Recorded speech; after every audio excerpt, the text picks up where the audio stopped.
On Monday morning we were sitting at the kitchen table.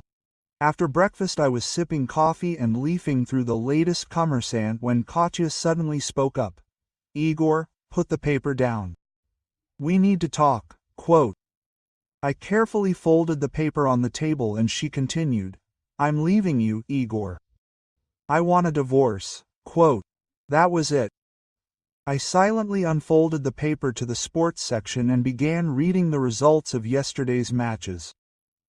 "I'm serious, Igor," she insisted, clearly irritated by my indifference. Her indignation only confirmed the correctness of my reaction. "Damn it, Igor, put the paper down and talk to me." "What is there to talk about?" I answered calmly, without looking up from the article. "Good riddance. It's not such a loss. You've been a lousy wife for the last year anyway, so just go." I put the newspaper down, stood up and headed to my office. I took a notepad out of the desk drawer, tore out a sheet of paper, took an envelope and went back to the kitchen. On the sheet of paper I wrote in a sweeping tone to Roman, "Thank you, thank you, thank you. And thank God that she's finally leaving me." As I was about to put the note in the envelope, I remembered the Russian Lotto lottery tickets I'd bought at the kiosk yesterday. I took one out and added it to the letter. I finished writing. "Maybe if you're lucky and win, there'll be enough money for your mistress to stop giving you money. Otherwise, she'll ruin you. Good luck, my friend, you'll need it." Igor signed himself, immensely grateful. He folded the sheet of paper, sealed the envelope, wrote the address and handed it to Katya. "Give it to her when you see it." She took it envelope. Her face showed pure shock. "You know, Katyusha, if you think I'm a blind idiot, it doesn't mean that I really am a blind idiot. Although, perhaps, it would be better if I sent it myself, otherwise you'll open it, read it and throw it away. Why don't you just get out of my life?" I squeezed out. "And since you're leaving, pack your things quickly." "I'm not going anywhere," she got mad. "The only reason I'm not moving out is so that you can't bring your... Here." I got up, poured coffee into a thermos, topped it up from the coffee pot and headed for the exit. On the way to work, I stopped at the Esperbank branch near my house, closed our joint deposits and debit account, and took the contents of the individual bank safe. Then I popped into the VTB office near work and opened new accounts only in my name. After that, I called the bank, blocked all the additional cards in my wife's name and ordered a reissue only in my name. Having finished with financial matters, plunged into the work routine. After work I stayed late, had dinner with Marina, my personal assistant, in a restaurant at the business center. Over a glass of wine, I mentioned that I was a bachelor again, if her sister was still interested. Marina laughed. "To hell with my sister. If you're free again, I want to be first in line." Marina started out as a simple secretary 10 years ago. She turned out to be so smart that 4 years ago I promoted her to assistant, and 2 years ago to personal assistant to the manager. One Sunday I was having a barbecue at the site and invited Marina. She couldn't make it. My sister came from St. Petersburg. Tatiana turned out to be a spectacular blonde with curves. On Monday, Marina laughingly said that Tanya was crazy about me. I chuckled then. "Just don't tell Katya. She can be wildly jealous." Marina hinted at her interest in me, but I never took it seriously. "Okay, I was joking." "Then Tanya's in second place, and you can take first place." "I'm not joking at all, Igor Viktorovich. I'm absolutely serious. I want to try." "Marina, you can change your mind when you hear my proposal." "And what is it?" "She wants a divorce." "Let her divorce her lover." "I have no idea what their plans are." "She has a lover." Marina was genuinely surprised. She's been having an affair with the same guy for a year and a half. I think she finally decided that a few days a week is not enough for her, and she's going permanent. How long have you known? A year and a half. Almost from the very beginning. How did he find out? A friend saw her entering the Uncat mini hotel with a guy. He called me. I hired a private person, followed her for a week. Collected all the information. A year and a half. And you did nothing. What can you do? Make scandals, turn life upside down. We have a regime of jointly pressed property. Divide everything in half. Had to I would sell the house, split the money, move from the cottage with a swimming pool, sauna and workshop to some apartment. No, thank you. I decided to just ignore it. Let her cook, wash, maintain the house. How could you be with her, knowing about her betrayal? You'd be surprised how quickly love turns to hate, and hate to indifference. I can't believe that a man like you went a year and a half without sex. Who said without sex? While Katya was offering, I didn't refuse. My purity decreased, of course, and I didn't touch her on the days when I knew she was with him.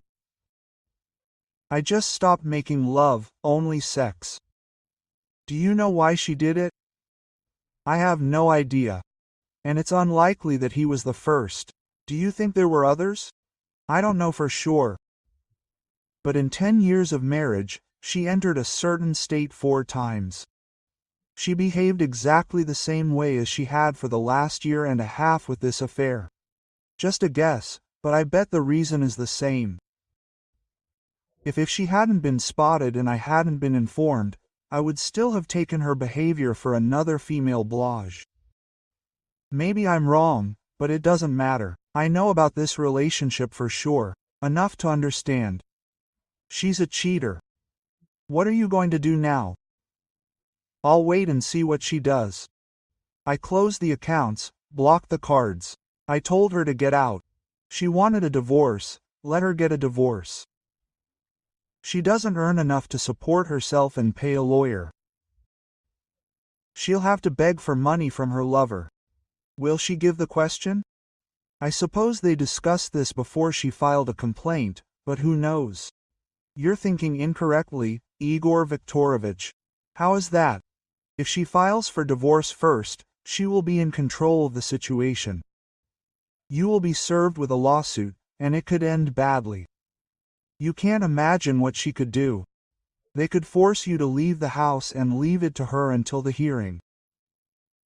And if she files a complaint about moral and physical abuse, she will receive interim measures, a restraining order. You will hold on away from her and away from the house. You need to set the pace, boss, take the wheel. Make her react, not the other way around. How's that? If you wait for her to file. And if she doesn't?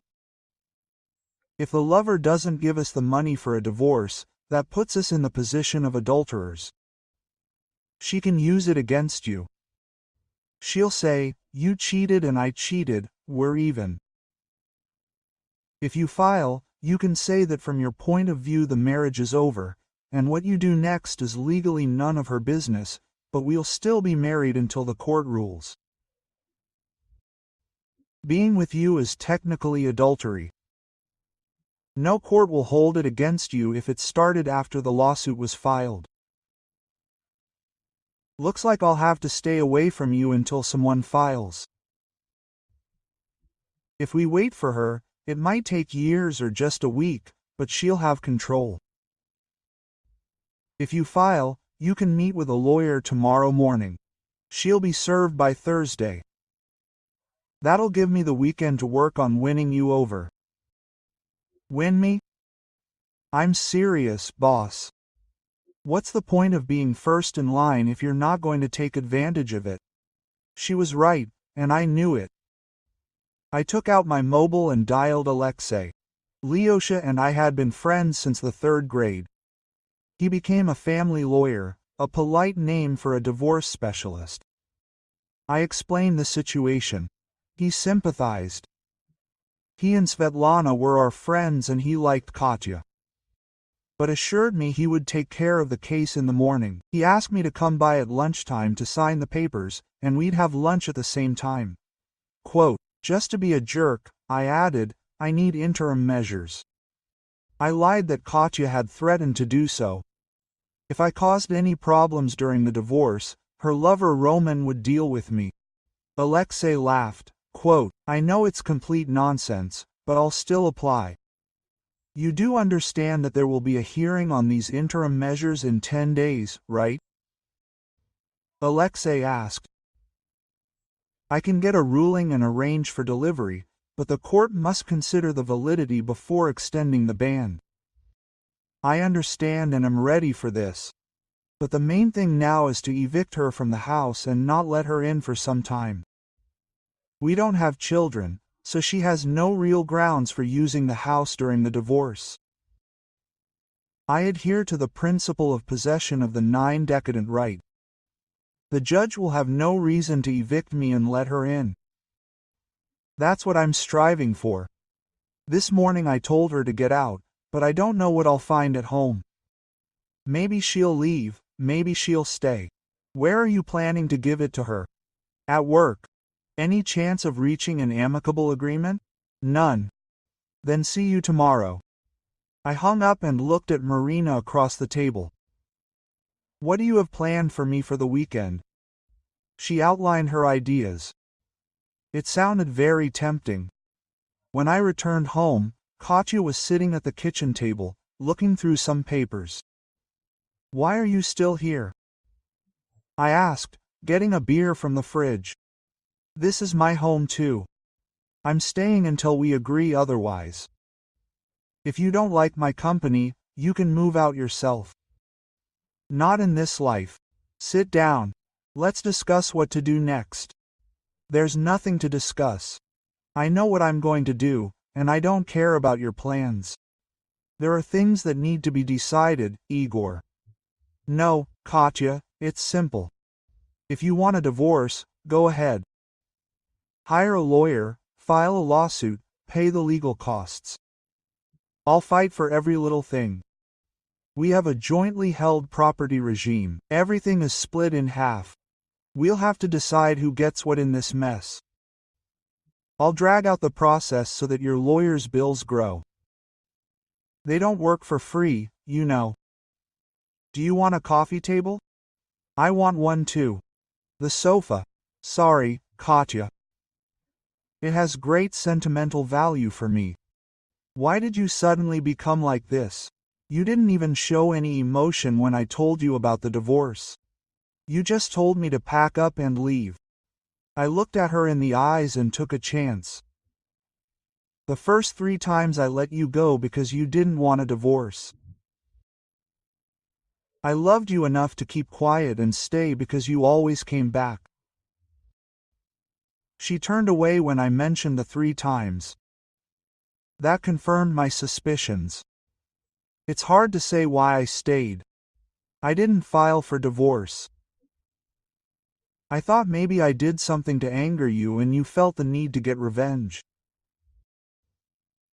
Eventually you ended your affairs, and I stupidly thought because I realized that you loved me and came back. I looked at the floor, noticing the stain on my shoes. I thought this thing with Roman was just a repeat, but now I see that I was wrong. I get it. You're just a cheater by nature. If you hadn't decided to leave me for Roman, if you hadn't broken up with him, you would have spread your legs for some other idiot in 6 months or a year. Thinking about it, I realized that some form of revenge was needed. More than anything, I wanted to take a thick belt and beat her until her skin bursts and blood spills onto the floor. But that's a direct road to prison. The only thing I can do without ending up behind bars is to make this divorce as difficult and expensive as possible. You're right, it's your home too. If you've decided to stay, I should let you. But I don't have to like it, and I don't have to talk to you. Move your things to the guest bedroom and stay away from me. I finished my beer and went up to our former bedroom. I think I've accomplished what I set out to do, given her food for thought. Now she needs to discuss everything with Roman, make a decision. It will take time. Time that Alexei will use to serve the claim and get interim measures. Of course, I could be wrong. Perhaps Katya had already met with a lawyer, and the documents were on their way to me. But most likely, by taking the money and blocking the cards, I left her with roughly what I expected when I withdrew the cash. If she had contacted a lawyer, she would have used our money to pay. Of course, Roman could have paid Bill. All that was left was to wait and hope that Alexei would make the first move. Got up in the morning and left before Katya left the bedroom.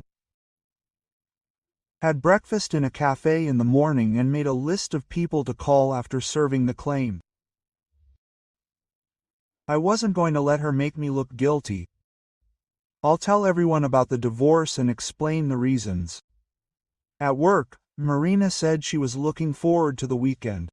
I caught myself thinking that I was looking forward to it too. Met Alexei at lunch and signed the documents. He said that after lunch he would go to the district court office to file a claim. Do you still want to serve it at work? Sure, I think tomorrow around 10. Call as soon as it's served. I want to change the locks before she gets home. Returned to the office, agreed to take the next day off. Called a locksmith, signed up for an urgent call. It cost more, but it was worth it. At home, Katya's car was parked in the driveway, but she apparently decided not to get in the way feet. I didn't see her. In the morning I left early again and had breakfast in the morning. The waitress Nastia asked, "Where is Katya? I always saw you together, and then 2 days in a row alone. You won't see each other again. We're parting ways." "I see," she said, taking the order and putting the check on the table. On the back, she wrote her phone number. Not the restaurant's, but her personal one.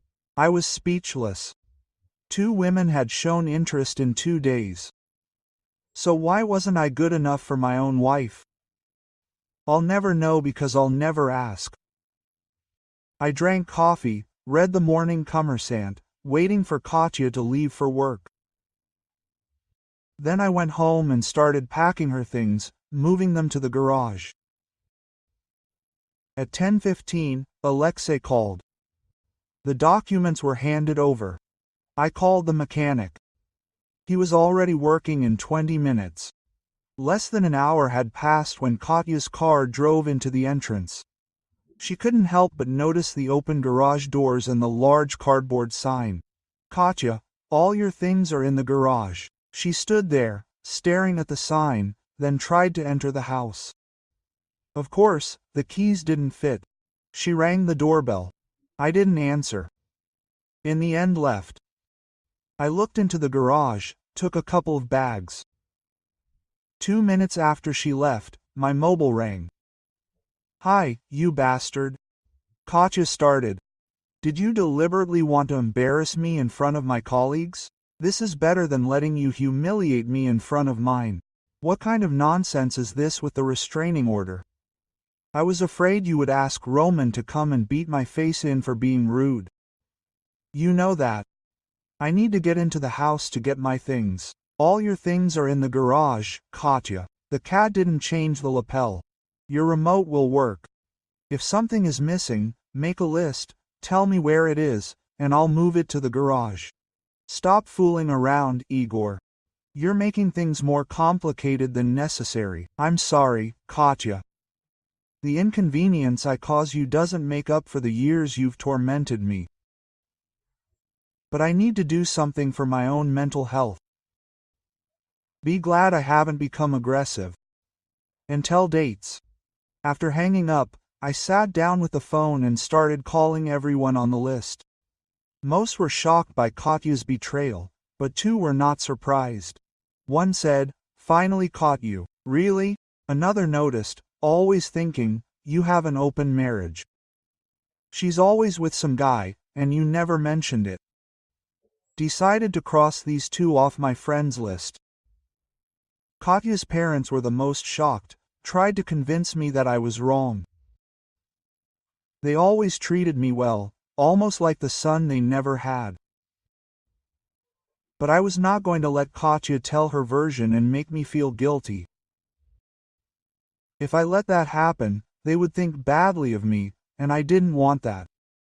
After the calls, I walked around the house again, collecting Katya's things, then made dinner. I had just finished eating when the guys and the private security company SHCHIT arrived. I have no doubt that Katya will violate the injunction and try to get into the house. Decided to install a video surveillance system. At work, I told Marina that I was ready for the weekend. She beamed with joy, quote, "Tomorrow night we're having dinner and dancing," she said. "That's where we'll start," I replied with a smile. When I got home, I saw exactly what I expected. Katya had taken some of the things and then burst into the house through the door from the garage. The kitchen looked like it had been bombed.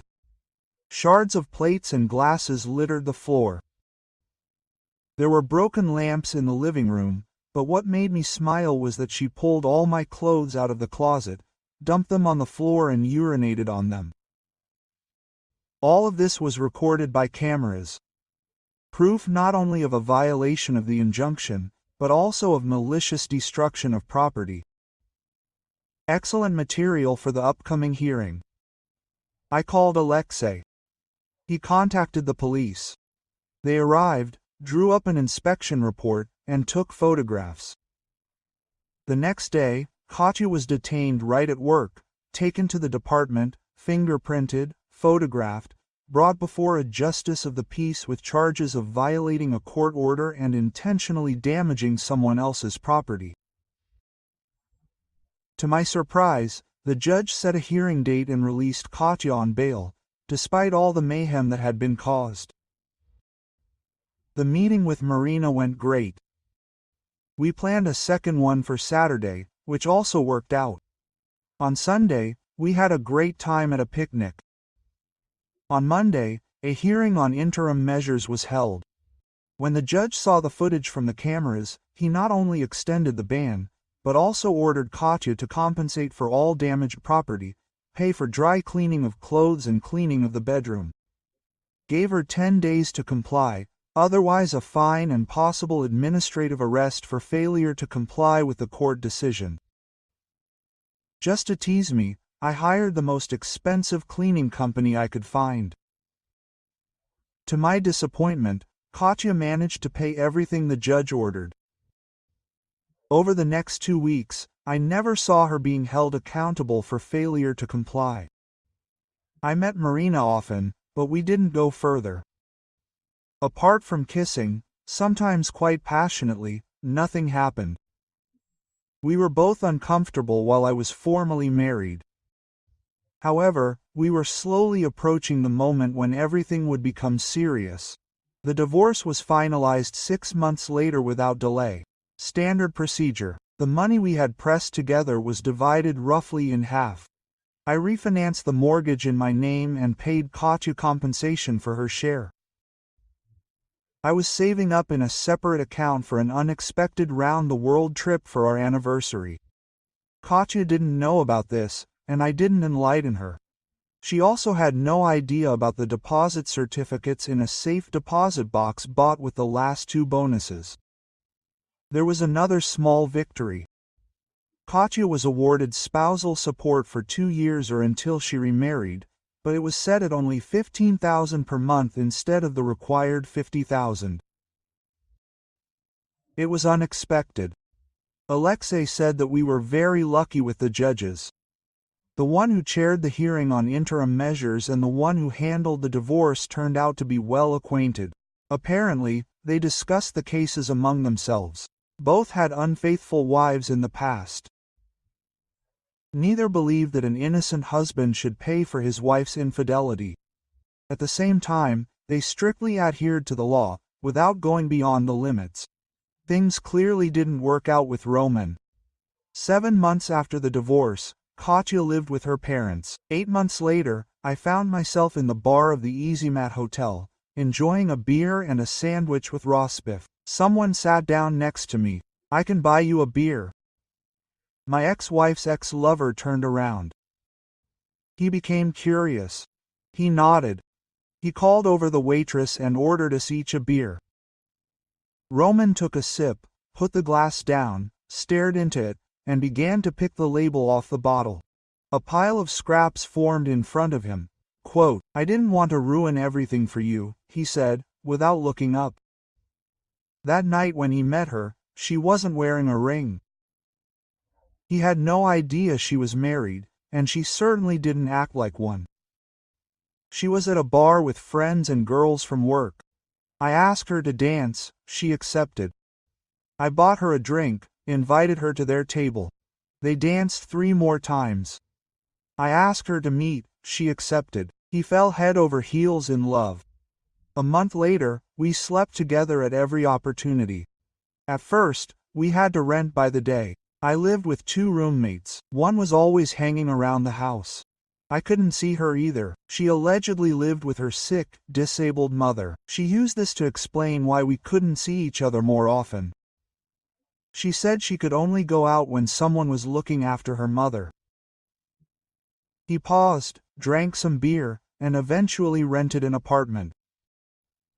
There was no need for these mini hotels anymore, although the meetings remained irregular. He was in love, he was planning to propose. I wanted to buy a bigger house for us and her mother. But right before that, an acquaintance asked, "Why am I dating a cheater?" I was ready to hit him, but he told me that Katya was married and had a reputation.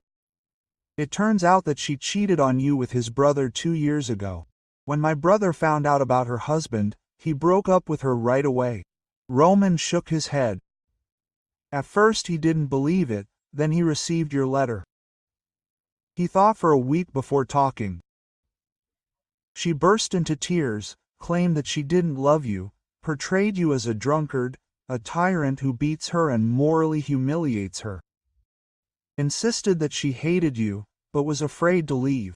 Allegedly, you threatened to track down and kill her and anyone she was with." He grinned. "By that time, I found out something. I realized she was lying. All thoughts of marriage had evaporated, but she was good in bed. When you kicked her out, he let her move in with me, on the condition that she would be ready to sleep whenever I wanted. Everything was fine until it ended divorce. She started talking about marriage. I put an end to it." Roman was silent for a moment, then continued. "My parents divorced because of my mother's infidelity. My father received custody. She remarried. They caught her cheating again. Third husband, same story. I firmly believe that a cheater will always remain a cheater," Katya explained clearly. "For now, I agree to casual sex, please. But no more." 3 weeks later, he came home from work. She was gone. He took another sip. "There are rumors. You knew about us all along. Why didn't you get a divorce right away?" I shrugged. "I told you myself, she was damn good in bed. Decided to leave it as is. Sex, plus someone cooks, cleans, does the laundry. It probably would have continued like this if she hadn't announced her departure and divorce." Roman finished his beer, stood up, took something out of his pocket, put it on the counter, and pushed it towards me. "What is this?" "The lottery ticket you gave me. A winning one. Your other half." He handed over a payment order from Russian Lotto. "The amount is impressive. Very impressive. I was waiting to give it to her after the divorce, so I wouldn't have to share it with her. For now, I left. When I returned to the office, Yana, my assistant, looked at me. You're like the cat that ate the canary." Lunch was delicious, I smiled. Lunch was impressive, Yana snorted. "By the way, Marina doesn't work anymore. Not in the office. At home, she's painting her room. It's going to be a nursery. We're expecting twins." Comments. This is our conversation. Join us. It will be interesting to know what you think about this story.